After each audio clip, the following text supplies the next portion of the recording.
പ്രിയമുള്ളവരെ, ദൈവത്തിന്റെ കൃപയിൽ നിന്നുകൊണ്ട് ഞാൻ നിങ്ങളോട് വചനം പങ്കുവയ്ക്കുന്ന സമയത്ത് നിങ്ങളോടൊരു കാര്യം എനിക്ക് പറയാനുള്ളത്, ഞങ്ങളുടെ കൈവശം 3-4 ചെറിയ പോക്കറ്റ് ബൈബിളും ഒരു ഹിന്ദി ബൈബിളും ഉണ്ട്. ആർക്കെങ്കിലും സൗജന്യമായിട്ട് ആവശ്യമുള്ളവരുണ്ടെങ്കിൽ അതിവിടെ വന്ന് നിങ്ങൾക്ക് വാങ്ങാവുന്നതാണ്.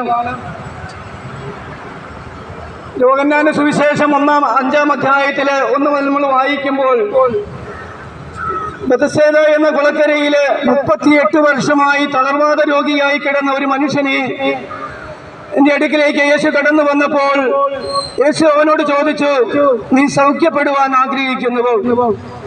അപ്പോൾ അദ്ദേഹം പറഞ്ഞത്, എന്നെ ആ സമയത്ത് വെള്ളമിളകുന്ന സമയത്ത് സഹായിക്കുവാൻ ആരുമില്ല. പക്ഷേ ആ മനുഷ്യന്റെ അടുക്കലേക്ക് ദൈവം സ്വയം കടന്നു വരികയാണ്.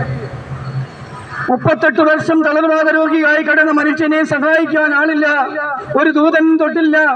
എങ്കിൽ ക്രിസ്തു അവന്റെ അടുക്കിലേക്ക് വന്ന് ചോദിച്ചു, നീ സുഖമാക്കുവാൻ ആഗ്രഹിക്കുന്നുവോ? അപ്പോൾ എന്നെ സഹായിക്കാൻ ആളില്ല എന്ന് പറഞ്ഞ മനുഷ്യനെ യേശു സൗഖ്യപ്പെടുത്തി അവനൊരു പുതിയ പ്രതീക്ഷയുടെ വഴി തുറന്നു കൊടുക്കുക. വിശുദ്ധ ബൈബിളിലെ പുതിയ നിയമത്തിൽ പല മേഖലകളിൽ നമുക്ക് നോക്കുമ്പോൾ ഇതുപോലെ വഴി തുറന്ന ഒരു യേശുവിനെ നമുക്ക് കണ്ടെത്തുവാനായിട്ട് സാധിക്കും. ലഗിയോൻ ബാധിച്ച ഒരു മനുഷ്യൻ ശവക്കല്ലറകളില് വസിക്കുകയും തന്നെയും മറ്റുള്ളവരെയും പീഡിപ്പിക്കുകയും മലമുകളിലൊക്കെ താമസിക്കുകയും ചെയ്ത മനുഷ്യന്റെ അടുക്കിലേക്ക് യേശു കടന്നു വന്നു. അവനെ സൗഖ്യപ്പെടുത്തി വിടുകയാണ്.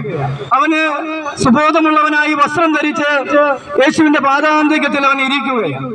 നമുക്ക് മനുഷ്യന് അസാധ്യമായ കാര്യങ്ങൾ ദൈവം ഇവിടെ ചെയ്യുകയാണ്. പ്രിയമുള്ളവരെ, അവനെ സൗഖ്യമാക്കിക്കൊണ്ട് അവനിലുള്ള തിന്മയുടെ ശക്തിയെ യേശു പുറത്താക്കുമ്പോൾ ആ മനുഷ്യൻ സൗഖ്യം പ്രാപിക്കുകയാണ്.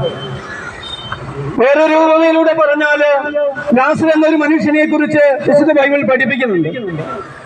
അദ്ദേഹം മരിച്ചിട്ട് 4 ദിവസം കഴിഞ്ഞു.